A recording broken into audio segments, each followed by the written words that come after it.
अजामिल का ऐसा प्रसंग आपको सुनने को मिलेगा, आपने संभवतः नहीं सुनाओ तो पता नहीं, संभवतः सुना नहीं होगा। हमने तो नहीं सुना, इसलिए हम हमारी दृष्टि से बोलते हैं। प्रसिद्ध भी नहीं है, भक्तमाल में प्रसिद्ध हुआ है। क्या बात थी कि ये अजामिल किसी जन्म में एक बहुत अच्छे ऋषि थे, बहुत उच्च कोटि के ऋषि, बड़ी साधना करने वाले। पर एक चीज की इनमें बड़ी भारी कमी थी कि वे दूसरों में दोष देखकर उनकी खिल्ली उड़ाया करते थे। जिस प्रकार से हमारा सारा शरीर बहुत ठीक है, सब जगह अच्छा है, पर एक अंगुली कटी हुई है तो सर्वांग नहीं कहलाएगी। नाक, कान, गला, सांस भी आ रहा है, जीवित है, अच्छा है, शरीर स्वस्थ है, कोई बीमारी नहीं, सब ठीक है, लेकिन अंगुली कटी हुई है तो उसको सर्वांग नहीं कहते। ऐसे ही भजन, साधन, पूजन, पाठ सब कुछ करते हुए भी यदि एक अवगुण रह गया बड़ा भारी, तो वो भजन वगैरह की महत्ता को कम कर देता है। तो वो दोष देखते और दोष देखकर उनकी बहुत खिल्ली उड़ाते थे, मजाक उड़ाते थे। लोगों के सामने उनका अवगुण बताया करते, उनमें दोष था। तो ये तो आपने सुना ही है कि सत्यवती थी दासराज की कन्या, वो नौका में आने वाले लोगों को इधर से उधर, उधर से इधर लाया करती थी। तो एक बार पराशर जी ऋषि, जो वेदव्यास जी के पिता थे, वो उस नौका में बैठे। देखो, एक बात पहले से समझ लें कि कोई श्रेष्ठ पुरुष होता है, उसके द्वारा कुछ गलती होती है तो वास्तव में वो गलती हमें देखने का अधिकार नहीं है। अपने हृदय को इतना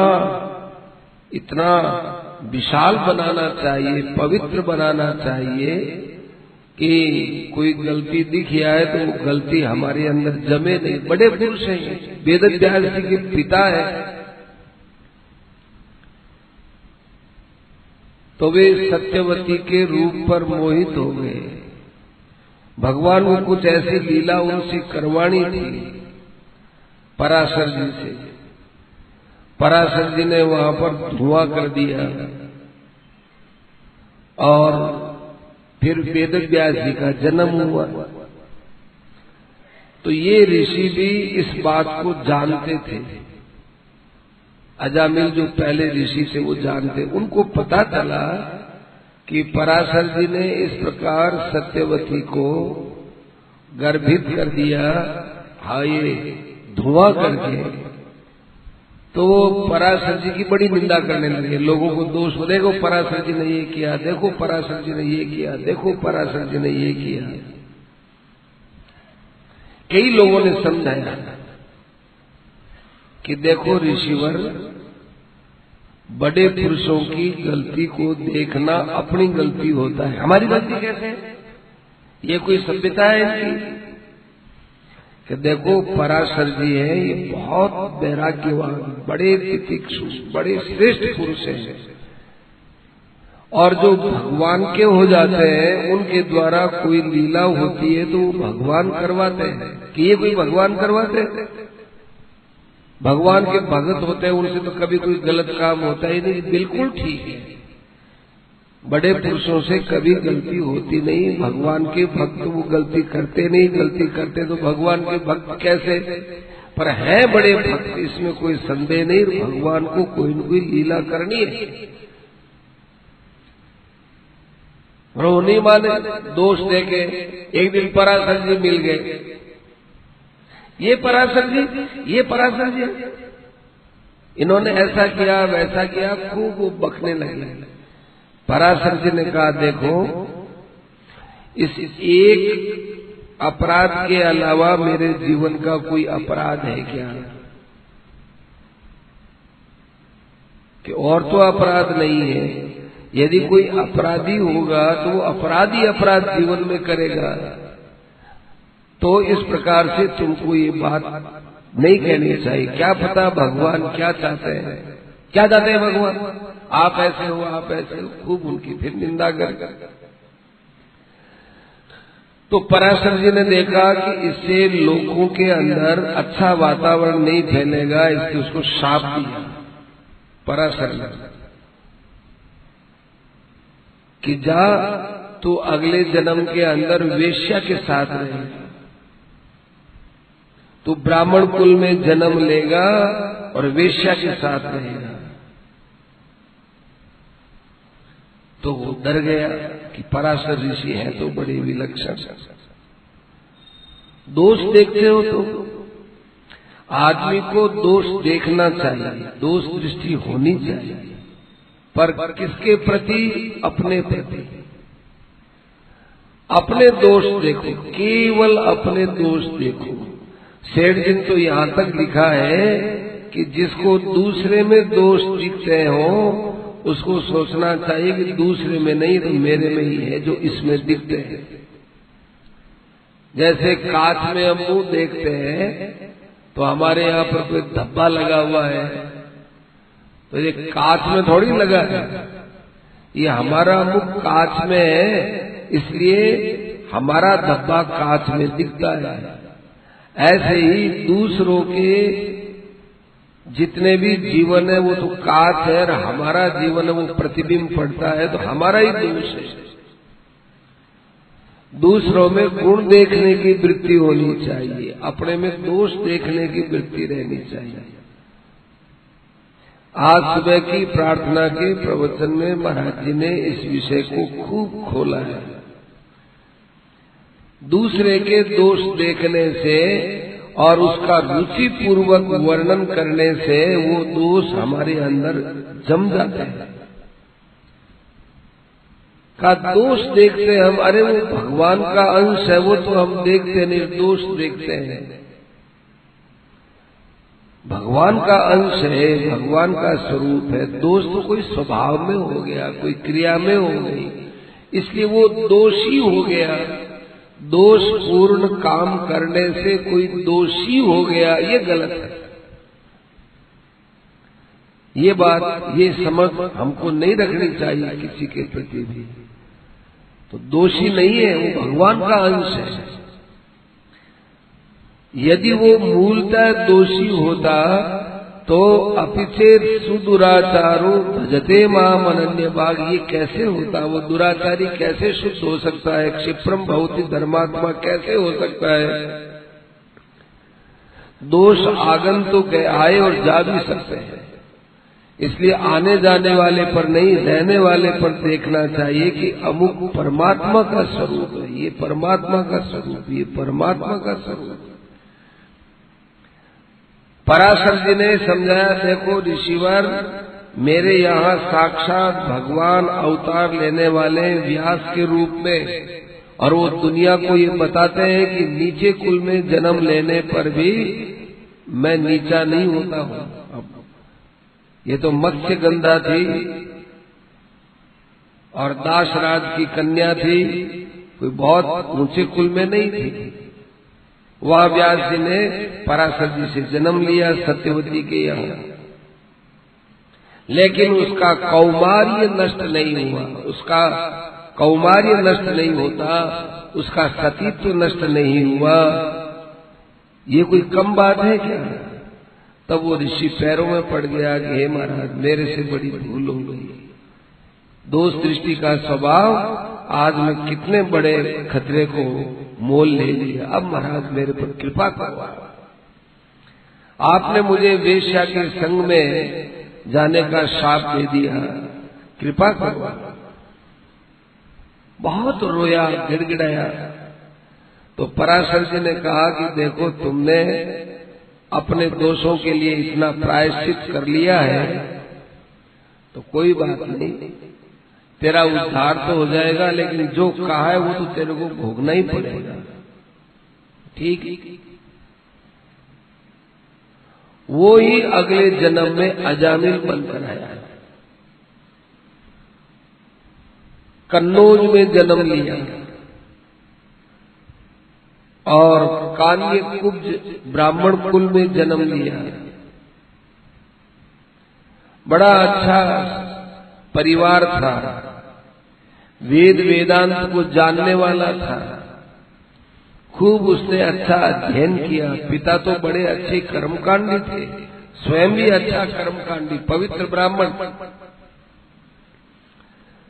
बड़ा अच्छा जप तप करने वाला, सदाचारी, जितेंद्रिय और पुराण आदि शास्त्रों में प्रवीण, ऐसा था।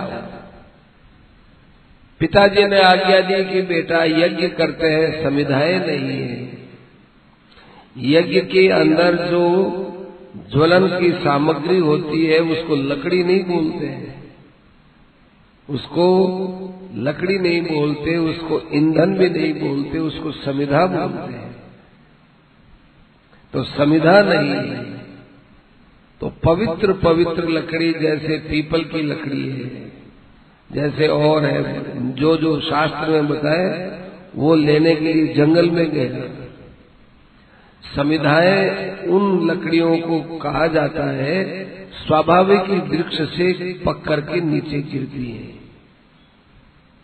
और वो सूखी होती तब नीचे गिरती, उनको लेकर के उनसे यज्ञ किया जाए, पोल्यूशन वगैरह सब। और वैसे अंतःकरण की निर्मलता के लिए यज्ञ करना हमारा तो अनादि काम है।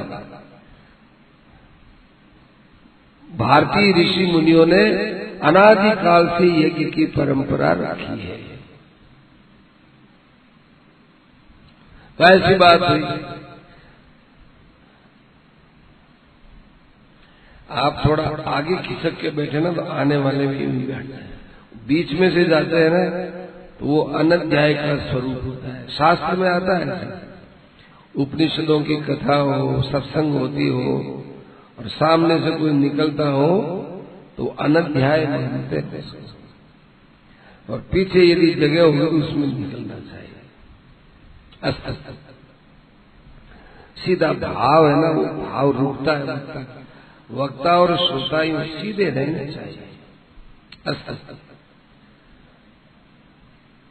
तो वो समिधा लेने के लिए वन में गया। वहां उसने मदिरा पिए हुए एक शूद्र को देखा और एक शूद्रा को देखा। उसको देखा और उसकी बुद्धि खराब हो गई। अब प्रश्न पैदा होता है कि इतना अच्छा आदमी, इतना संस्कारी घर में जन्म लेने वाला और जो स्वयं भी शास्त्र को जानने वाला, जो सब कुछ है, लेकिन वो एक शूद्रा को, शूद्र जाति की स्त्री को और वैश्या को किसी के साथ देखते ही उसके मन पर इतना गंदा प्रभाव पड़ा। ये क्या कारण? फिर तो साधन भजन का तो कोई अर्थ ही नहीं रहा। ये छोटी छोटी बातें तो बहुत बड़ी घर कर जाती हैं। तो इससे क्या प्रेरणा मिलनी चाहिए? इससे ये मिला जाता, इससे ये शिक्षा मिलती है कि सावधानी जीवन में नहीं रखते। भजन करते हैं, साधन करते हैं, शास्त्र को भी पढ़ते हैं, हवन आदि करते हैं, पवित्र क्रिया करते हैं, लेकिन हमारे अंदर अनादि काल के खराब संस्कार भरे पड़े हैं। वो खराबी से खराबी बहुत जल्दी मिल जाती है। अच्छे संस्कार तो हम अभी कर रहे हैं और खराब संस्कार हमारे पास अनादि काल के हैं। अब हमारे अच्छे संस्कार ज्यादा मात्रा में हो तब तो इनको दबा दें, लेकिन अपने जीवन में, पिछले जीवन में खूब खराब संस्कार भर लिए, अब अच्छे संस्कार तो इस जन्म में भर रहे हैं, और वो भी यूं ही धीरे धीरे बेपरवाही से, बिना रुचि के। तो वो खराब संस्कार तो खराबी की बात आती उसको पकड़ लेती है। वो उसको दबा देती है अच्छे संस्कारों को। थोड़े होते हैं और उनकी भी रुचि नहीं होती, इसलिए अच्छा काम हम करते हैं दबाव से और बुरा काम करते हैं रुचि से। वो रुचि थी ना, वो रुचि उसने बदली नहीं थी, क्रिया तो अच्छी की, रुचि नहीं बदली, तो उसका उस वेश्या में मन चला गया। क्योंकि शास्त्रों में इस बात को लेकर बहुत सावधान रहने के लिए कहा है। वो भी पढ़ता था, अजामिल भी शास्त्र पढ़ता था, उसमें व्यास जी का ये वचन आया कि मात्रा स्वस्त्रा दुहित्रा वा न विविक्ता सनो भवेत्, बलवान इंद्रिय ग्रामो विद्वांसम अपि कर्षति। माता के समान यदि कोई है और बेटी के समान कोई है, बहन भी है, बहन की उम्र वाली, बेटी की उम्र वाली, माता की उम्र वाली, तो भी मनुष्य को एक साथ नहीं बैठना चाहिए, मर्यादा रखनी चाहिए। तो मर्यादा में इस बात का ध्यान रखना चाहिए कि हमारी इंद्रियां कभी भी हमको धोखा दे सकती हैं, बड़े बड़े विद्वानों को धोखा दे देती है। तो ये व्यास जी ने एक शब्द लिखा था, ये श्लोक लिखा था, मात्रा स्वस्त्रा दुहित्रा वा न विविक्ता सनो भवेत्, बलवान इंद्रिय ग्रामो विद्वांसम अपि। बड़े बड़े विद्वानों को भी आकर्षित कर लेती है। हमारे शास्त्र में ऐसे बहुत प्रसंग आते हैं तो लोगों को थोड़ा अटपटा लगता है कि देखो विश्वामित्र जी इतनी तपस्या करते थे, वो भी अप्सराओं में फंस गए, वो अप्सराओं में फंस गई, बात क्या है? ये बात ऐसी है हम लोगों को सावधान करने के लिए। वास्तव में ऐसे है नहीं वे ऋषि, हमको सावधान करने के लिए करते हैं। कभी आप पढ़ाई के अंदर देखते होंगे कि अध्यापक है वो गलत, एक प्रश्न का गलत उत्तर लिखता है एक तरफ और एक तरफ सही उत्तर लिखता है, फिर कहता है भाई देखो ये दो उत्तर है, इनमें सही कौन सा है? अब जो लड़का पढ़ा नहीं है, ध्यान नहीं देता है, गुरु की वाक्य को सुनता नहीं है, वो जो गलत लिखा है ना कहे साहब ये सही है, तो गुरु जी कहेंगे गलत। ये सही कैसे है बता, कैसे सही है ये? आपने लिखा है ना कि मैंने तो लिखा है तेरी परीक्षा के लिए, मेरे लिए थोड़ी लिखा है, तुम्हारी परीक्षा के लिए मैंने लिखा है। ऐसे ही बड़े बड़े ऋषि मुनि महापुरुष एकांत में रहने वाले, फिर उनके जीवन में ऐसी ऐसी हम लोग चर्चाएं सुनते हैं तो वो सावधानी के लिए है। वो कोई ऋषि ऐसे थे इस बात के लिए नहीं, वो बताना चाहते हैं कि भाई इतने सावधान रहने वाले भी थोड़ी सी असावधानी से वे फिसल गए, तो वही सबको सावधान रहना चाहिए। तो ये व्यास जी ने श्लोक लिखा था। तो व्यास जी के एक शिष्य थे जैमिनी, अच्छे विद्वान पुरुष थे जैमिनी, उनका भी एक दर्शन चलता है जैमिनी दर्शन। उन्होंने गुरु जी का वाक्य देखा, कहा कि गुरुदेव ये श्लोक तो आपका, आप यहां से बदलना चाहिए। क्या बदलोगे बेटा? कि मात्रा स्वस्त्रा दुहित्रा वा न विविक्ता सनो भवेत्, बलवान इंद्रिय ग्रामो विद्वांसम नापकर्षति।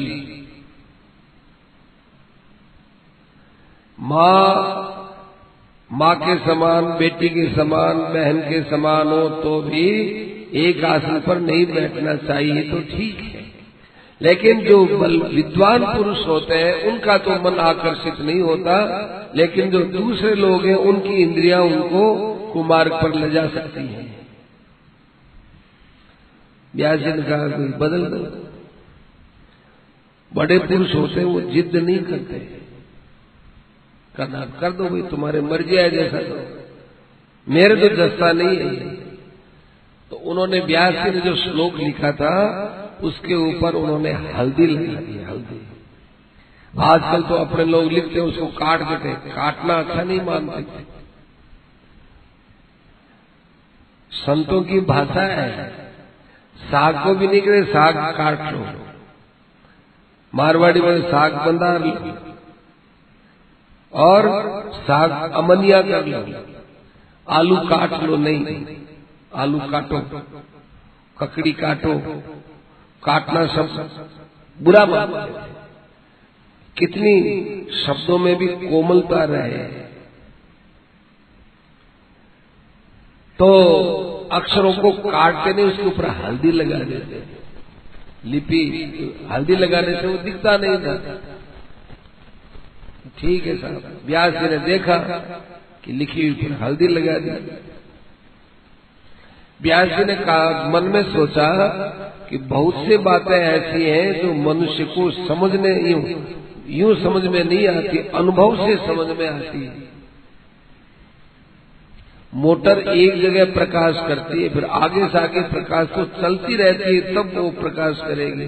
अब यहाँ से बीकानेर थोड़ी दिखाएगा, ज्यों ज्यों गाड़ी चलेगी अंधेरे में प्रकाश करते करते हम बीकानेर पहुंच जाएंगे। इसी प्रकार से सदगुरु का ज्ञान है, वो ज्यों ज्यों उस ज्ञान पर चले त्यों उसके अंदर स्वतः ही कुछ अनुभव होते हैं। वो अनुभव होता है, वो असली ज्ञान होता है। तो देखा कि जैमिनी को कुछ न कुछ इस विषय में अपने अनुभव कराना।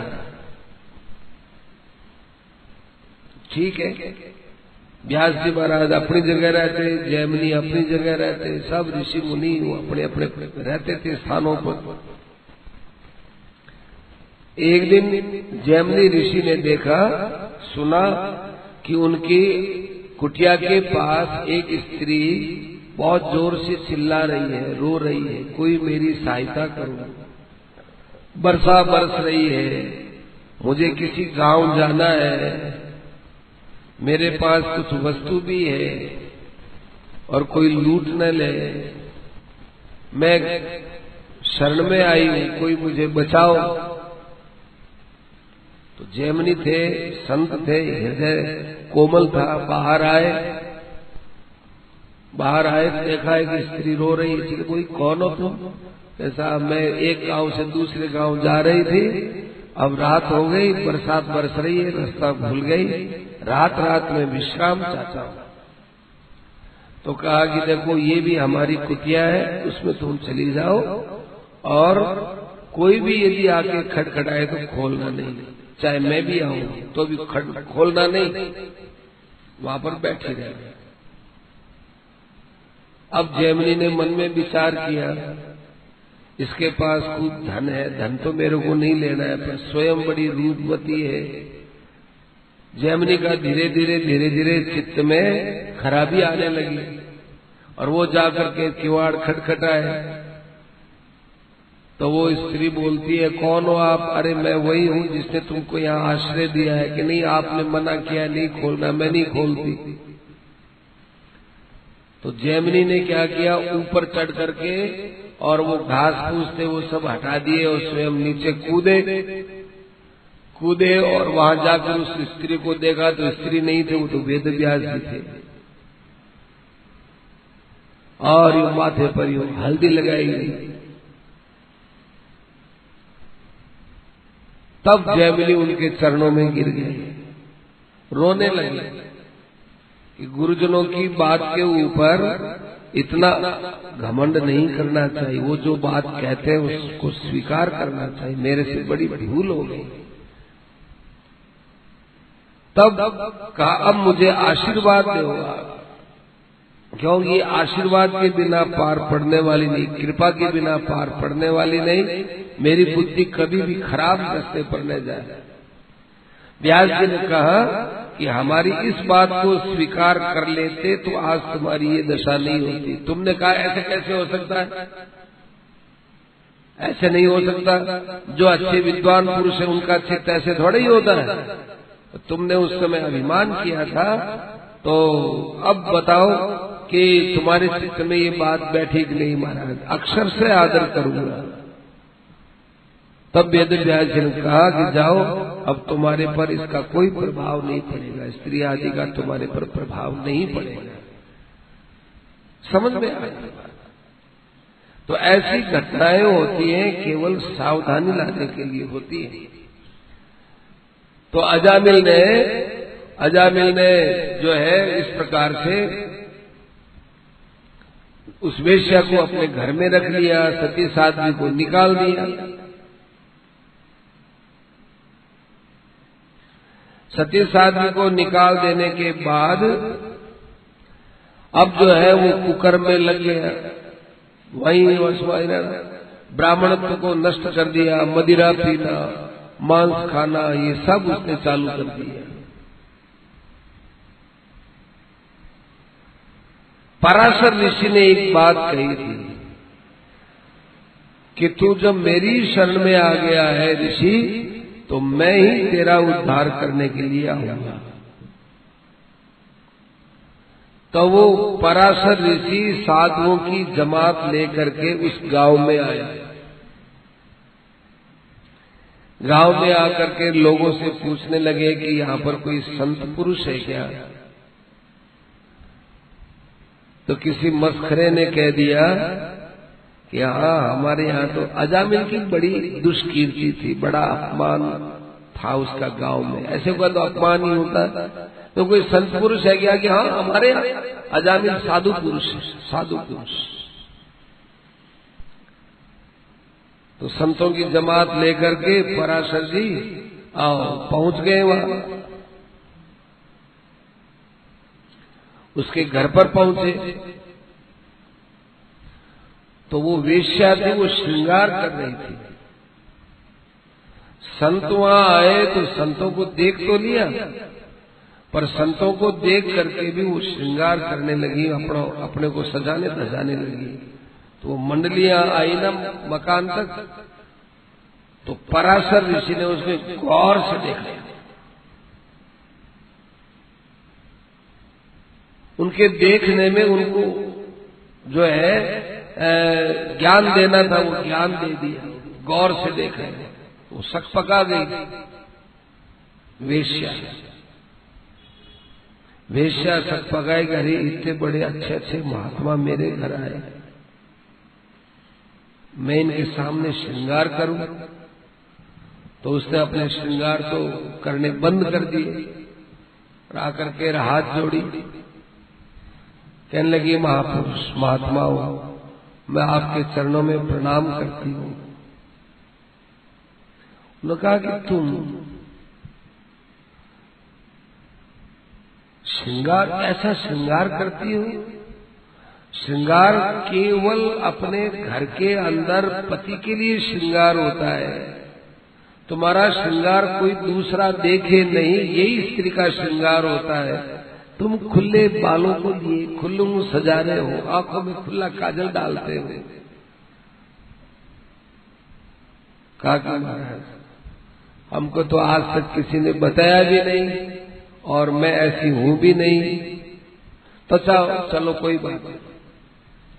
अब उसके अंदर क्या हुआ, यूं महात्मा जी ने देखा ना, तो दृष्टि से ज्ञान का प्रवेश हुआ उसके अंदर, वेश्या के अंदर। 4 प्रकार की दीक्षा होती है, बोलने से होती है, देखने से होती है, चिंतन से होती है और स्पर्श से होती है।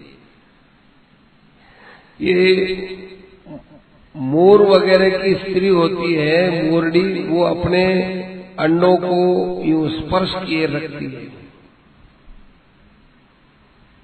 स्पर्श किए रखने से अंडे पकते पकते पकते पकते फिर वो मोर या मोरडी बन जाते हैं। यदि वो उनको छोड़ दे तो उनका पोषण बंद हो जाएगा। ऐसे ही कछुई होती है, वो अपने अंडे तालाब के बाहर देती है और हरदम याद करती रहती है। कछुई तो क्या होती है, वो यदि उसका चिंतन बंद हो गया तो वो वहां पर अंडे गल जाते हैं, खता। इसी प्रकार से भौरा, ये भौरा होता है पेड़ा, ये शब्द बोलता रहता है, तो वो कीड़ा है ना, उस शब्द के साथ एक होते होते होते होते है तो विजाति, लेकिन निकलता है वो ऐसी जाति का बन बन के। एक होती है दार्ष्टी, दृष्टि भी होती है, कोई मछली की बताते हैं, कोई और कोई बताते हैं, दृष्टि हरदम लोग देखते रहते हैं। ऐसे संतों में भी 4 प्रकार की दीक्षा होती है। दार्ष्टी दीक्षा दृष्टि से, एक वाचिक दीक्षा वाणी से, अपने लोगों को महापुरुष संत महापुरुष कोई अच्छी बात सुनाते हैं तो ये वाचिक दीक्षा होती है। कोई स्पर्शी दीक्षा होती है, किन्हीं किन्हीं के सिर पर हाथ रख देते हैं गुरु जी, स्पर्शी दीक्षा होती है, स्पर्श किया। और प्राय लोग कहते हैं महाराज से माने याद रख दो। महाराज जी को बहुत से लोग कहते हैं महाराज जी माने याद रख दो, मैं तो आज जावा। महाराज जी क्या थाने याद रखूं, भगवान ने याद रखूं, बताओ। थाने याद रखने से कल्याण में तो थाने रखो याद। महापुरुषों के सत्संग में जाने का सबसे बड़ा लाभ क्या होता था? अच्छे महापुरुष के दर्शन करने का लाभ ये होता कि महापुरुष वाणी कहें अपनी श्रद्धा से माने तो महापुरुषों के एक संकल्प पैदा होता कि इन प्राणियों का कल्याण होना चाहिए। तो अपने लोगों को सत्संग में लाभ होता है, तो वो लाभ अपने कारण से नहीं हुआ, वो महापुरुषों ने संकल्प कर लिया। महापुरुषों ने संकल्प कर लिया कि भाई ये लोग अपना काम धंधा छोड़कर आए हैं, बाल बच्चों की सेवा का काम भी छोड़कर आए हैं, संसार का काम छोड़ करके आए हैं और सत्संग में आए। इनके अंदर कल्याण की भावना है, इनका कल्याण होना चाहिए, उनका एक संकल्प बनता है। और उसी संकल्प को लिए वे महापुरुष बोला भी करते हैं, प्रवचन करते हैं, वो संकल्प हमारे काम आ जाता है, वो संकल्प हमारे काम आता है। इसलिए सत्संग में जाना चाहिए, क्योंकि महापुरुष का संकल्प हमारे काम आ जाए। और हम सत्संग में जावे ही नहीं, महापुरुषों की दृष्टि में बैठे ही नहीं। सेठ जी बैठे पूछते थे, अरे कौन कौन आयोड़ा है, नाम सुनाओ। मृत्यु अवस्था में जहां भगवान के नाम सुनाने की बात सेठ जी बराबर कहते थे, मृत्यु अवस्था में सेठ जी ने कहा गीता भवन में कौन कौन आया है, मैं नाम सुनाऊं। गीता भवन नंबर 1 में कौन आया है, 2 में कौन है, 3 में कौन है, कौन कौन आया है, मन सगड़ा का नाम सुनाओ।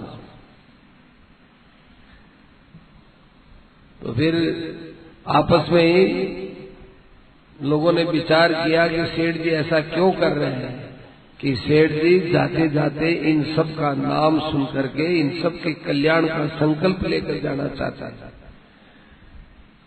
जैसे कोई अपने बड़े अफसर के पास काम करने के लिए जाए, ये इतना इतना काम है, तो इन सब आदमियों का काम लेकर के बड़े अफसर के पास जाए, ऐसे भगवान के पास इन लोगों के कल्याण की बात, कल्याण का संकल्प लेकर जाएंगे, जिनका कल्याण हो जाएगा। पर ये कोई विलक्षण महापुरुषों के ही हाथ की बात है, हर किसी के हाथ की बात नहीं है। अस्तु,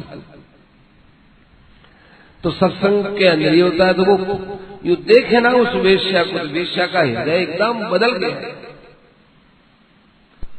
जो एक क्षण पहले उनकी कोई उपेक्षा ही कर रहे थे, ध्यान नहीं दिया, यूं देखा, गौर से देखते ही उसके मन, अरे मैं क्या कर रही हूँ, महापुरुष आए हैं, गए प्रणाम की। अजामिल साधु है ना, हाँ महाराज, वो बाहर गए। अरे हमने तो अजामिल साधु से मिलने के लिए ही प्रयास किया है। क्या महाराज, अभी बुलाते हैं। अब उसके दिमाग में शब्द गूंजता रहा, अजामिल साधु, अजामिल साधु। बाहर गई और उसने सबसे पहले दुकान पर जाकर धोती, चोड़ा और ये सुमिरनी, माला, राम राम का दुपट्टा, ये चंदन, ये सब खरीद लिया। खरीद करके सामान रख करके और एक ऐसी जगह पर बैठ गई कि चाहे किधर से भी आएंगे वो इधर से वहां तो आएंगे। वो गया था जंगल में शिकार खेलने के लिए,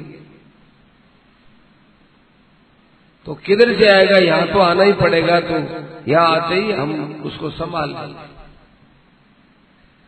थोड़ी देर में आया, एक खूब से पशुओं को मार करके, पक्षियों को मार करके वो लड़ गया। बकरा मारा हुआ, ऊँट मारा हुआ, वो मारा हुआ, लदा हुआ आया। तो वेश्या ने देखे, छी छी किया है, क्या हो गया तेरे, छी छी कैसे करती है, छोड़ो इसको। किसको? ये ना, ये आपने इतना ही मांस के पक्षी, ये सब पशु पक्षी मारे हुए सबको छोड़ो, उनसे लथपथ हो गए, नहाओ धो, और मैं कपड़ा लाई वो कपड़ा पहनो। कि तू आज पागल हो गई क्या? पागल नहीं हो गई, मैं आपसे निवेदन कर रही हूं, मेरी बात मानी। तो उसकी बात तो मानता ही था। तो सब पशु मारे हुए सबको फेंक दिया, खून से लथपथ गंदे कपड़े थे वो सब कपड़े हटा करके स्नान वगैरह करा करके और एकदम साधु जैसा उसको बनाया, छापा तिलक लगा करके, हाथ में सुमिरनी और माला, सुमिरनी माने वो कोथली और माला यूं बांधी उसकी। फिर कहा कि हमारे घर में, अपने घर में संत आए, उन संतों के जाकर चरणों में प्रणाम करना और उन संतों को ये बोलना कि, संतों को जाकर के बोलना कि आपने बड़ी भारी कृपा की, हमारे घर को आपने पवित्र कर दिया। अब मैं आपका दास हूं, आप मुझे आज्ञा दीजिए, जो आप आज्ञा देंगे वो काम मैं करूंगा। बोलोगे ना? हाँ बोलेंगे। क्या बोलोगे जरा बताओ? मैं कहूंगा, मैं उनको ये कहूंगा कि आप लोगों के बड़े अच्छे भाग्य हैं कि आप मेरे दर्शन करने के लिए घर पर आए हैं। आप मेरे दास हैं, मैं आपका स्वामी हूं। बोलो, आपको मेरी आज्ञा माननी होगी कि नहीं? अरे बाबा उल्टा पुल्टा बोलोगे, मुश्किल हो जाएगी। बाबा आप चुप रहना, एकदम चुप रहना, बोलना नहीं, केवल उन संतों के सामने हाथ जोड़ करके बैठे रहना। कि हाथ कैसे जोड़ोगे बाबा? ऐसे ऐसे, और कुछ मत बोलना। क्या ठीक? ऐसे खूब अच्छे ढंग से पढ़ा लिखा करके और वो वेश्या अजामिल को लेकर आई संतों के सामने। कहा कि महाराज ये मेरे पतिदेव हैं। वही पराशर ऋषि यूं गौर से देखे, उसको भी गौर से देखा। अच्छा अजामिल साधु पुरुष आप ही हैं? और महात्मा ने देखा ना, देखी उसके हृदय से एकदम भाव बदला, इतनी श्रद्धा उमड़ी, रोते रोते जाके चरणों में गिर गया। महाराज साधु पुरुष ये अजामिल, मैं साधु पुरुष और आपके मुख से निकल गया वाक्य। वेश्या ने पहले ताड़ दिया कि साधु पुरुष आज संतों के मुख से निकल गया है तो मेरा पति तो अब साधु पुरुष होके ही रहेगा। और जो ही अजामिल जाकर उनके चरणों में गिरा, त्यों ही वेश्या बड़ी आनंदित हो गई, बड़ा अच्छा हुआ, अब ये साधु पुरुष होंगे। खूब तो रोया अजामिल, खूब चरणों में गिर करके रो करके अपने मुंह से अपने पाप प्रकट करने लगे। संत चुपचाप सुनते रहे, बोलने दो। अब वो कहने लगा महाराज और किसी के घर पधारते तो आपको जाने क्या क्या भेंट करते, और मैं आपके यहाँ ऐसा हूँ, आप मेरे यहाँ आए, मैं अपने पाप भेंट कर रहा हूँ। संतों ने कहा ये भेंट हमारे लिए सबसे बड़ी चीज होती है, पाप भेंट कर दो। बोलते जाओ, तो जो कहना है कहते जाओ। रोवे कहे रोवे कहे रोवे कहे, संत बड़े खुश हो रहे थे। रोने से भी खुश होते हैं क्या हुए? ये रोना और ढंग का है। इस रोने से उसका पाप निकल रहा है अंदर से, पाप की वृत्ति खत्म हो रही है। पाप की वृत्ति खत्म, जैसे गंदगी निकलती हो, घर से पानी सारा खत्म हो गया कुंडी का, लेकिन गंदगी निकल गई तो कोई हर्जा नहीं है, गंदगी निकल रही है। चुपचाप सुनते रहे, सुनते सुनते सुनते सुनते अंत में कहा कि अजामिल अब तुम क्या हो, अब तुम क्या हो? तुम साधु पुरुष हो कि वही खराब पुरुष हो? अब तुम्हारी हृदय में वृत्ति क्या है? बस महाराज आपके चरणों के दर्शन हो गए, अब मेरे अंदर सब प्रकार की जो है ये खराबी वगैरह निकल गई, अब मेरे मन में कोई खराबी नहीं है। तो कहा अच्छी बात है, तुम ऐसा करो कि अब तुम्हारे संतान हो उसका नाम नारायण रख देना। अब तो हम चले गए संतों के जाने के बाद ऐसा वो भजन में लगा, वो साधु वेश तो बना ही दिया, खूब भजन करने लगा, भजन ही भजन में मस्त रहा। और अंतिम समय में क्या हुआ, जो सब आप भागवत आदि में पढ़े हो, जो बात पढ़े उसको आप देख लीजिए। तो ये जो अजामिल का प्रसंग है, ये कितना विचित्र प्रसंग है, कितना बिगड़ेल आदमी, इतना गंदा आदमी। अच्छा इतना अच्छा भी था ये भी बात कम। अच्छा है आदत से बिगड़ गया, उसकी आदत थी दूसरों में दोष देखने की, औरों में देखने को बड़े आदमी में दोष देख लिया, और क्या पतन हो गया। और फिर जो है उनके शाप से वो वेश्या के साथ में रहा, लेकिन उन महापुरुषों की दृष्टि से वो पवित्र हो गया। इतना पवित्र हुआ, इतना पवित्र हुआ कि उसको साक्षात भगवान के दूत लेने के लिए आए।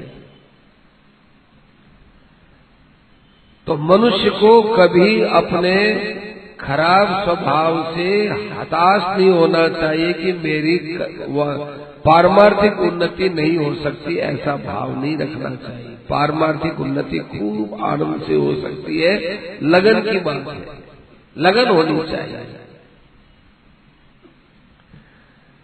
एक बात शास्त्र की देखते हैं कि आत्मनोमुख दोषेण बध्यन्ते सुख सारिका। आदमी ज्यादा बोलता है ना तो वो बंद जाता है। जैसे तोता है, बोलता है तो लोग अरे तोता है तो पकड़ लो, सारिका है मैना है तो पकड़ लो। तो तोता और मैना को सब पकड़ते हैं, क्योंकि आत्मनोमुख दोषेण है, वो ज्यादा बोलता है इससे पकड़ में आ जाते हैं। बका सत्र न बध्यन्ते मौनम सर्वार्थ साधनम। जो बगुले होते हैं उनको कोई नहीं पकड़ता, जानते हैं कि बगुले अच्छे नहीं होते, मौन रहता है, बगुला बोलता नहीं, मौन रहता है। तो ये मौन भी इनकी तो जान बची गई ना। एक बार की बात है कि अकबर को किसी ने कह दिया कि आपका जो बीरबल है ये तो बड़ा बुद्धिमान है, परंतु इसके परिवार के सारे लोग महामूर्ख हैं। इनकी माँ देख लो, बाप देख लो, भाई देख लो, भौजाई देख लो, भतीजे देख लो, सब डफोल संख है, कोई काम के नहीं। अकबर को जाकर खबर दी तो अकबर ने बीरबल से पूछा, बीरबल जी आपके सारे परिवार को एक दिन लेके आओ ना यहाँ। बीरबल ने कहा क्यों, परिवार से क्या करोगे? नहीं मैं मिलना चाहता था, मैंने सुना है तुम्हारा सारा परिवार मूर्ख है। ये किसने कह दिया? ये भी सारे परिवार के लोग मूर्ख होते तो मैं भी मूर्ख होता, और मैं मूर्ख होता तो आप मुझे यहाँ 9 रत्नों में कैसे रखते?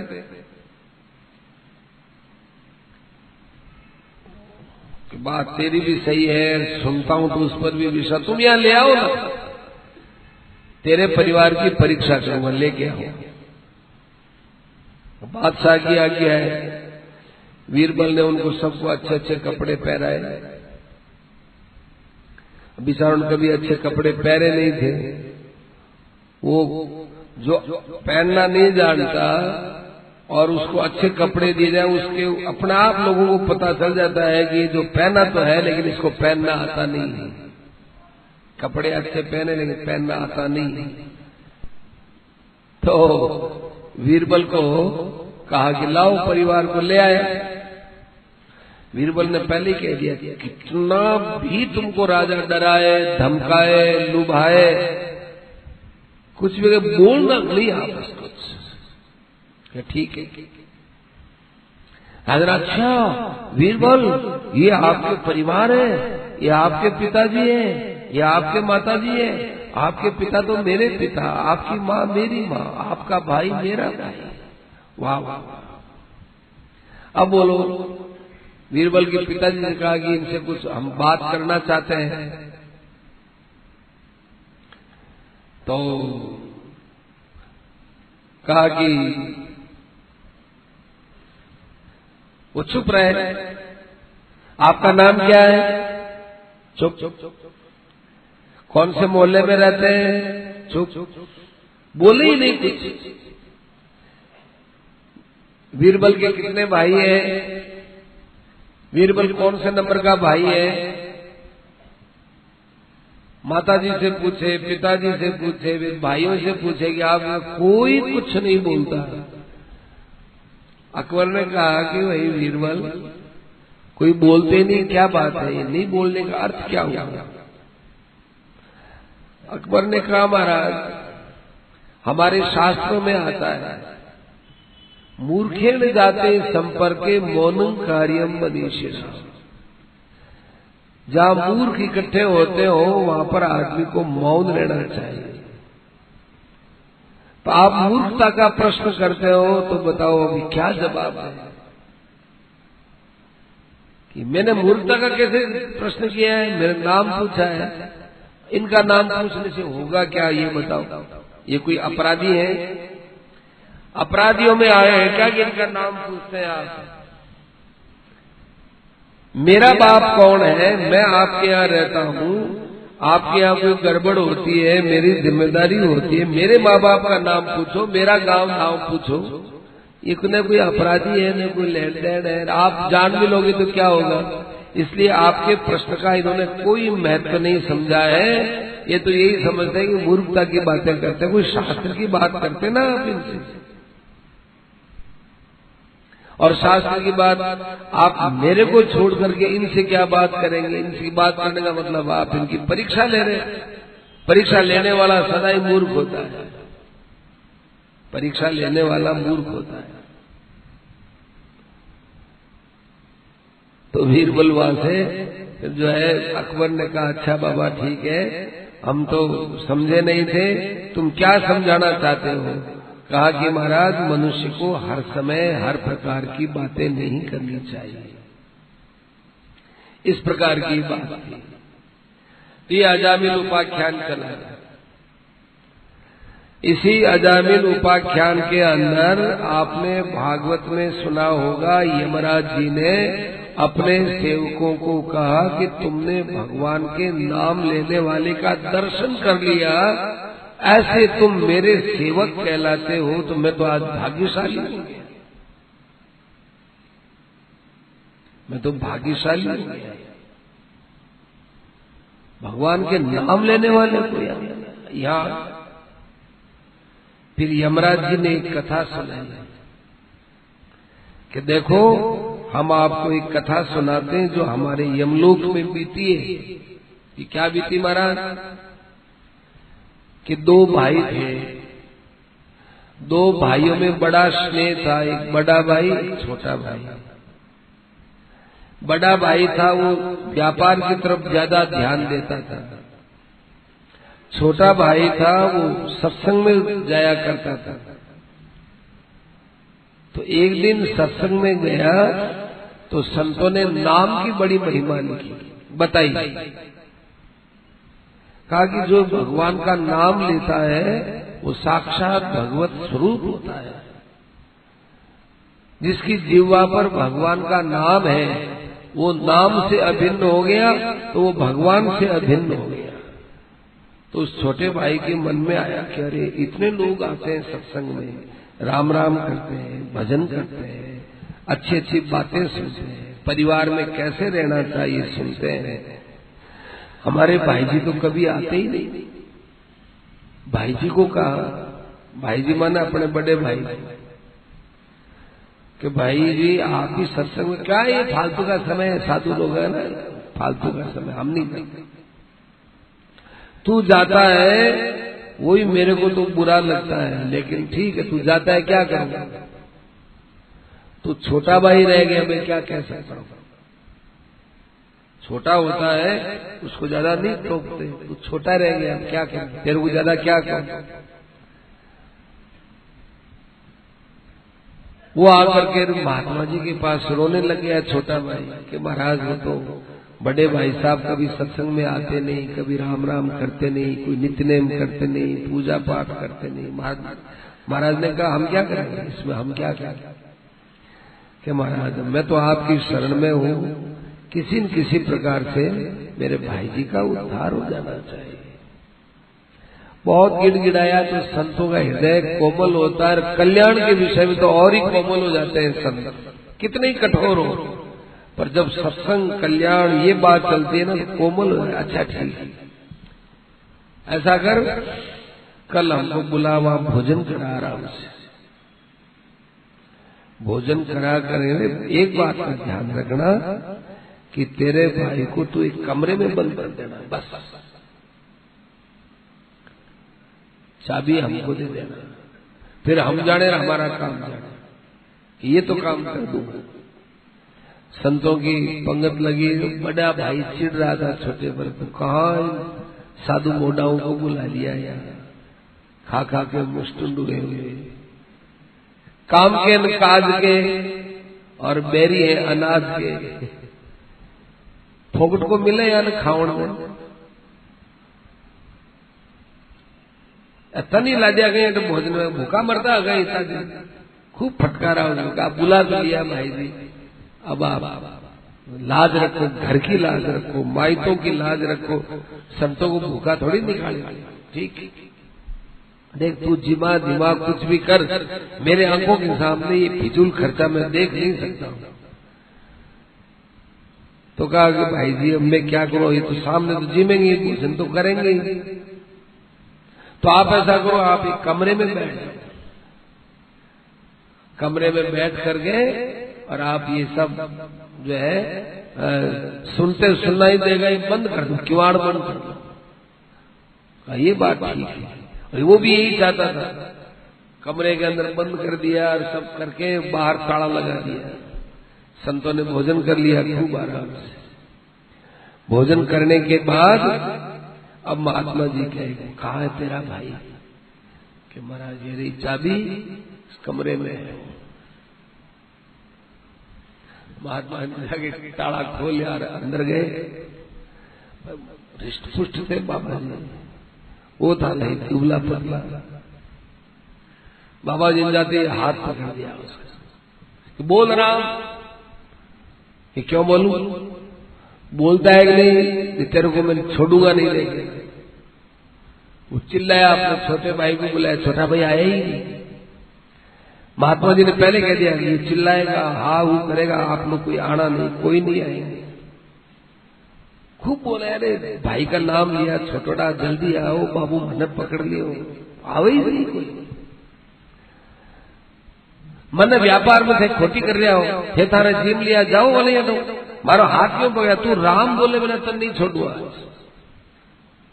वो कितो जोर लगा बाबा जी और जिमेड़ा अब बढ़िया कड़ी पकड़ ली, को नहीं छोड़ा। तो कह दिया अच्छा बाबा राम, बस छोड़ दिया बाबा ने। एक बात का ध्यान रखना, इसको बेचना नहीं, बस।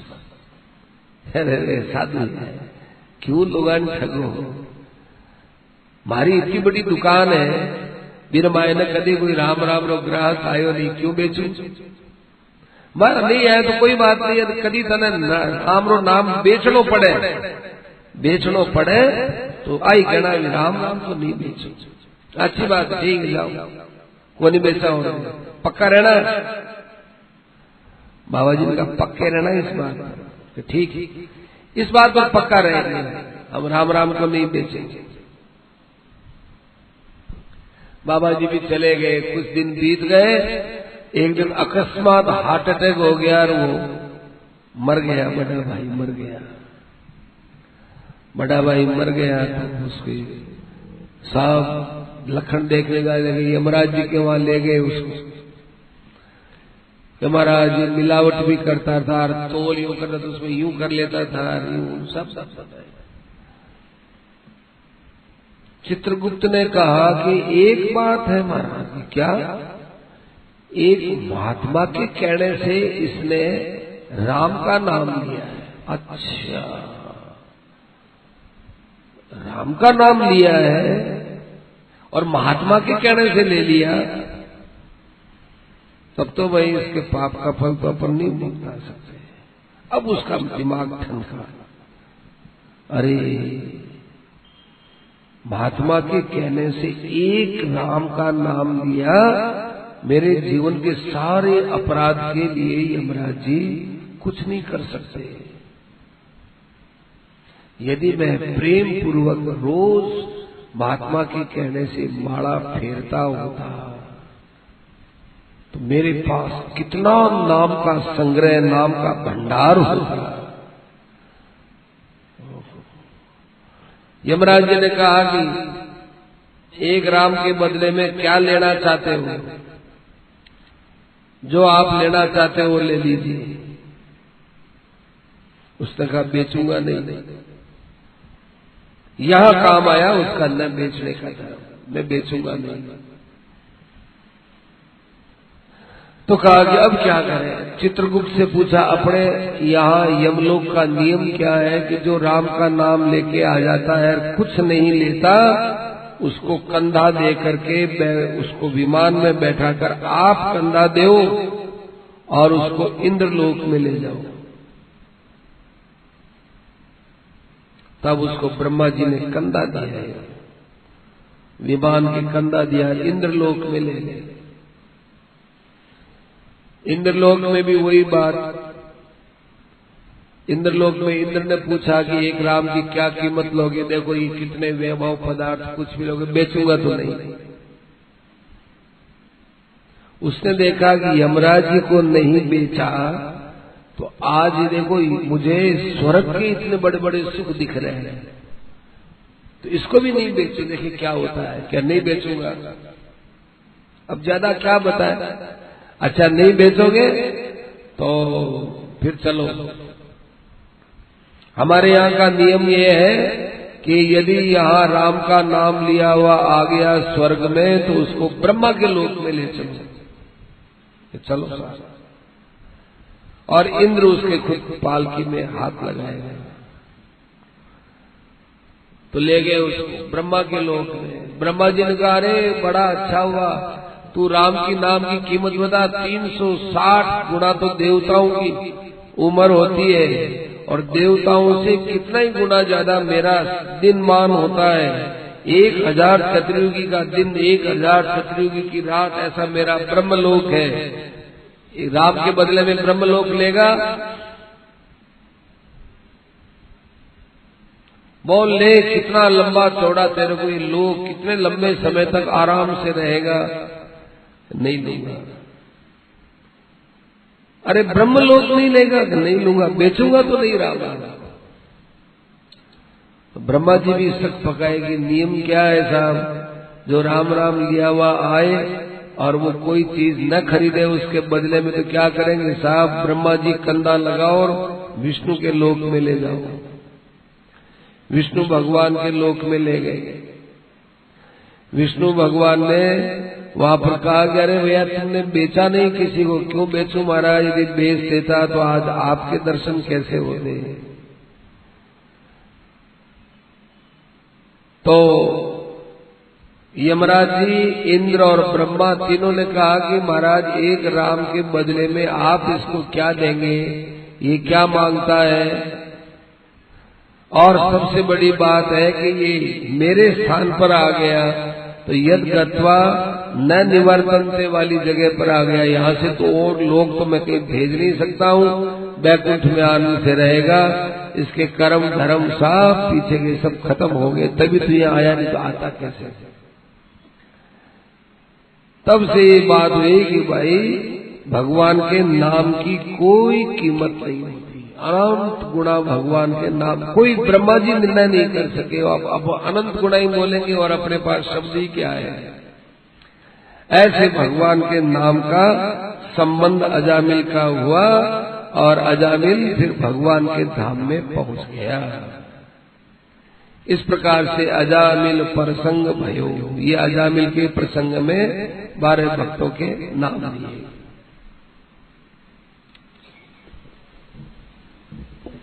अब आगे 16 पार्षदों के नाम बताएंगे, वो कल चलेगी बात। श्रीमन नारायण नारायण